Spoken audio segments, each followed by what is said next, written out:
श्री स्वामी समर्थ.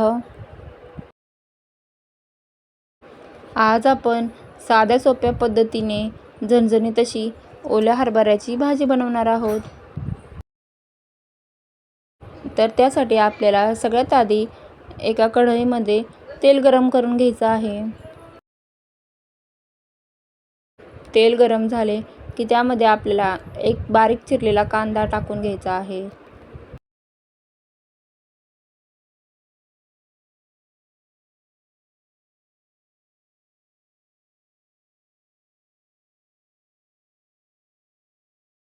कांदा मिक्स करून घ्यायचा आहे. कांदा गुलाबी रंगावरती आला की त्यामध्ये आपल्याला एक बारीक चिरलेला टोमॅटो टाकून घ्यायचा आहे.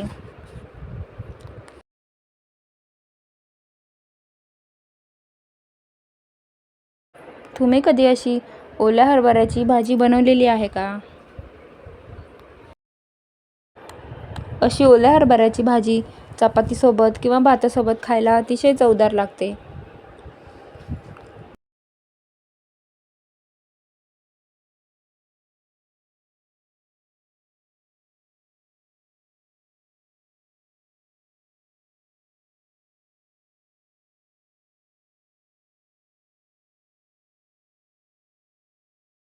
कांदा टोमॅटो मऊ पडायला लागले की त्यामध्ये आपण ओले हरभरे इथे मी आधीच सोलून ठेवलेले आहेत ते टाकून घेऊ. ओले हरभरे सुद्धा आपल्याला धुवून घ्यायचे आहेत आणि ते तेलामध्ये परतायला टाकायचे आहेत. कांदा टोमॅटोमध्ये मसाला टाकायच्या आधीच आपल्याला हे हरभरे टाकून ते सुद्धा परतून घ्यायचे आहेत.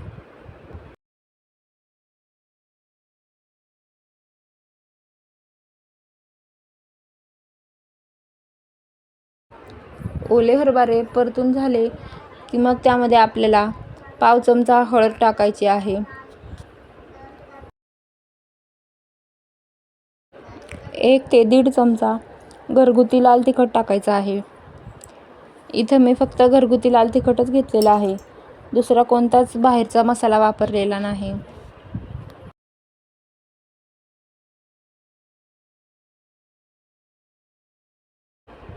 अर्धा चमचा मीठ टाकून घ्यायचं आहे.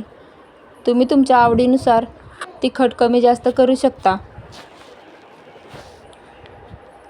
अर्धा चमचा मीठ टाकल्यानंतर आपल्याला पुन्हा एकदा मिक्स करून घ्यायचं आहे.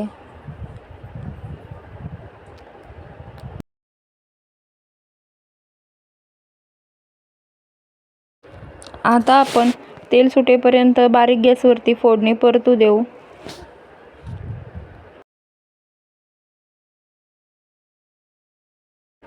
फोडणीला तेल सुटायला लागले की त्यावरतून आपल्याला बारीक चिरलेली कोथिंबीर टाकून घ्यायची आहे आणि पुन्हा एकदा मिक्स करून घ्यायचं आहे.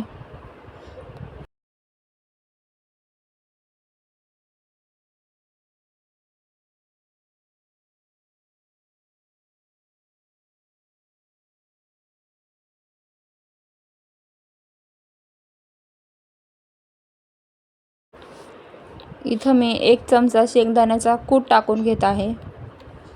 शेंगदाण्याचा कूट जास्त नाही टाकायचा, असा कमी प्रमाणामध्येच टाकायचा.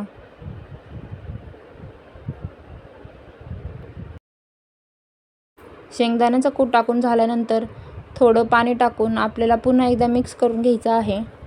पाणी आपल्याला जास्त टाकायचे नाही, नाहीतर भाजी खूप पातळ होईल.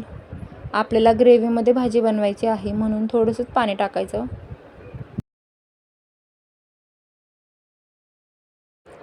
आता आपल्या भाजीला छान अशी उकळी आलेली आहे. भाजीला उकळी आल्यानंतर आपण 5 ते 10 मिनिट बारीक गॅसवरती आपली भाजी शिजू देऊ.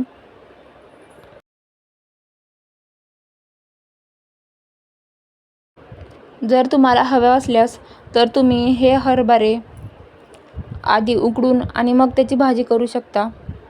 इथे मी न उकडताच डायरेक्ट भाजी केलेली आहे, त्यामुळे त्याला शिजू द्यायला वेळ लागेल.